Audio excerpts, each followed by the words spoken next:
Thanks for staying with us here on News Talk. Bruce DePuyt with you on this Thursday. If Maryland Governor Martin O'Malley gets his way, you will soon be paying more for gas. With gas prices much higher now than they were not that long ago, this might seem like a strange time to be advocating that motorists pay more for fuel, but O'Malley argues we've kicked the can down the road long enough. Whether the legislature will support his proposal, with the lawmakers now in session in Annapolis, remains to be seen. David Winstead is with us. He was Transportation Secretary under Governor Paris Glendening. He's now with the group. He's now with the Suburban Maryland Transportation Alliance. Welcome back. Bruce, it's good to see you. Nice to see you. Thanks very much for your time. Right. Can you make the full-throated case for what Governor O'Malley is asking the legislature to do? Well, Bruce, yesterday in Annapolis, the governor and actually a number of chambers, as well as the Suburban Maryland Transportation Alliance, were there supporting this effort. It's been, as you know, back in our days when you were in Annapolis and I was with MDOT, defending MDOT, you know, it's been a very difficult situation over 20 years now. We've basically had the same population growth. We've had increasing costs of congestion, now $2,300 per person a year stuck in congestion, and we've had no moderation with the gas tax. At the same time, I would add that fortunately cars have become more fuel efficient, but the impact of that on the trust fund has been as they become more fuel efficient, obviously the less gas they use, the less revenues they get into the trust fund. So I think the governor is stepping forward in a very concerted and responsible way. The trust fund in Maryland is half of what it was in 1995 to 99 when I was secretary, and yet congestion is greater. You sit on the Beltway and I-95 and even the ICC's got capacity, but the reality is it's increasingly costing Marylanders and businesses time on the road. So I think it is time to act, and historically I think in Maryland, the gas tax, even though I haven't touched in 20 years, it really is the first year of the second session of a governor when often politically this happens. We should point out that as a technical matter, the governor is not proposing that the gas tax go up. He's saying he wants to phase out the exemption that gas purchases now enjoy from the state sales tax. So bottom line, people will experience it the same, but I just want people to understand what it is that the governor is asking the legislature to do. Well, Bruce, that's true. I think, first of all, this was recommended in a Blue Ribbon Commission that met over a year. I was not on the commission, but a number of current legislators were. And the reality is they recommended this. They actually recommended that the State Transportation Trust Fund needed $800 million more a year. And in fact, this bill would only deliver about $613 million. I think one of the issues the legislature and the governor and everybody's conscious of is competitiveness. And what this would do is add 6 cents on a 23.5-cent gas tax over 3 years. So essentially you have an 18 cents, but it's on the distribution sales tax. It's not on the sales tax to the consumer. Now the distributors will say, well, they're just going to pass it on. I think the reality is Maryland is a great state, but it's a highly congested state. It's between the nation's capital and getting all that growth and congestion, as well as Baltimore, which continues to do well in the suburbs around Baltimore. So I think it's a very responsible action of the governor to step forward, and I think, and I think there will be huge benefits to it, whether it's the interchanges at 95 and Greenbelt, or whether it's looking at the American Legion Bridge and the congestion on American Legion Bridge and widening that. They're projects that literally cannot move forward. Bev Staley does not have at MDOT the money to move new capital projects forward. We should mention that there is a business group that opposes the O'Malley plan. I believe it's MBRG, Maryland Businesses for Responsive Government.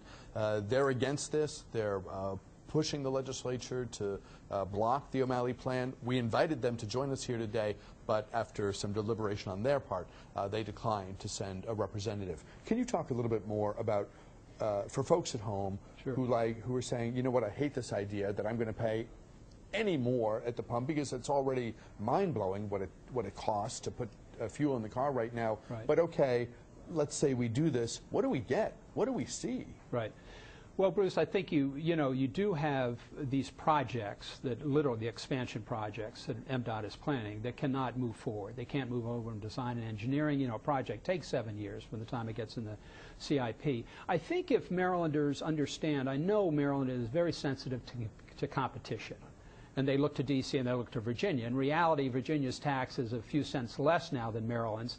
But they are contemplating the same approach in Virginia. So I think, and Pennsylvania's at 34, whereas Maryland's at 23.5 cents now. Pennsylvania, I think, is at 32, and West Virginia is in the same bracket. So I think what the governor and obviously the Department of Transportation are comfortable with is that, you know, the gas tax parameters, given the imposition in the competitive states around it, will not, you know, really be a disadvantage to Maryland drivers or to Maryland business. But you think projects move forward? We'll see something. Yes. We'll see projects released. They're going nowhere now. And the governor points to the jobs that would be created in the short term. And some people will find that an attractive notion. Right. The same thing that's interesting, and Maryland is looking at a lot of very positive things now. They're also looking at P3, which is public-private approach to transportation. A lot of interest in it because the interest rates that Maryland charges for transportation bonds is about equivalent to the rates that private sector like Carlisle Infrastructure and J.P. Morgan. So right now, states can, in fact, implement private capital, but even if you did all that with projects that are suitable, only contributes about 3%. So you've got to deal with that transportation trust fund underfunding now, in fact, having no major capital money. Do you think the legislature should approve Governor O'Malley's suggestion for an increase in the gas tax to fund transportation improvements and spur job creation? Whether you support the idea or oppose it, we'd like to hear your thoughts, your voice, 703-387-1020. That's the number. A couple minutes left with former Transportation Secretary David Winstead, so grab an open line now, and I'll do my best to get to your call. In the past, the Transportation Trust Fund has been siphoned off and used for non-transportation purposes. Right. This erodes the confidence people have in ideas of this type. Right. Bruce, that has been it's very unfortunate. When I was secretary, we had back then, in the mid-90s, about $75 million had gone from the trust fund to another purpose. But I remember when I was secretary, recaptured that. In fact, over the years, you know, the department's always tried to recapture. I think this bill with a lockbox approach, saying you generate increased revenues, it goes for transportation purposes.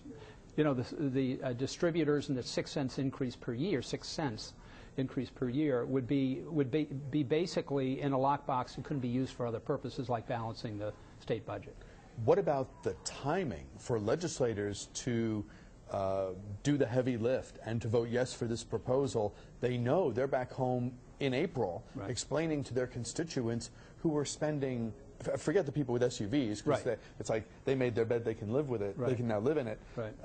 Regular people, regular vehicles, $70 to fill the tank, that's money, that's real money. Right.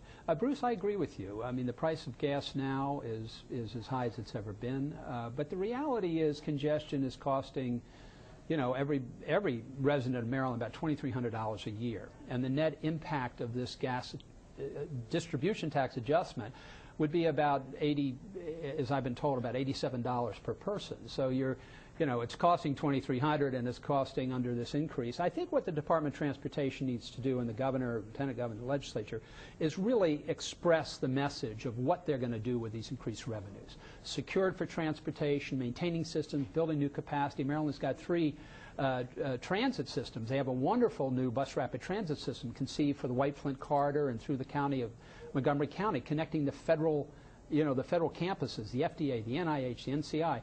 All that stuff is wonderful ideas and increase mobility and bring more jobs and more quality of life to residents. So I think that's the message they got to get out. If we're talking with you in 5 years, this is changing this subject just slightly, but since you're here, I can't resist. If we're talking in 5 years, is the Purple Line being built? I think the Purple Line is a extraordinarily good option in terms of connecting the Red Line. As you know, we have a wonderful metro system, and I think the new general manager is doing a great job in managing that and rehabbing it. But, you know, I am worried. The Congress yesterday, the U.S. Senate just passed a transportation bill, and they focused a great deal. They got to resolve differences with the House, but they're stepping up and looking at a short-term extension. It's going to be very competitive for transportation funding in the future, and whether the Purple Line moves on that schedule, or the Red Line does, or the bus rapid. And by Red Line, you mean Baltimore's Red Line? That's correct. So I think it remains to be seen. And just a short answer, if you can, it's interesting to see Montgomery County shift to bus rapid transit for the Corridor Cities Transitway. Right. The Up-County would benefit hugely, it would seem, if this goes forward, either way.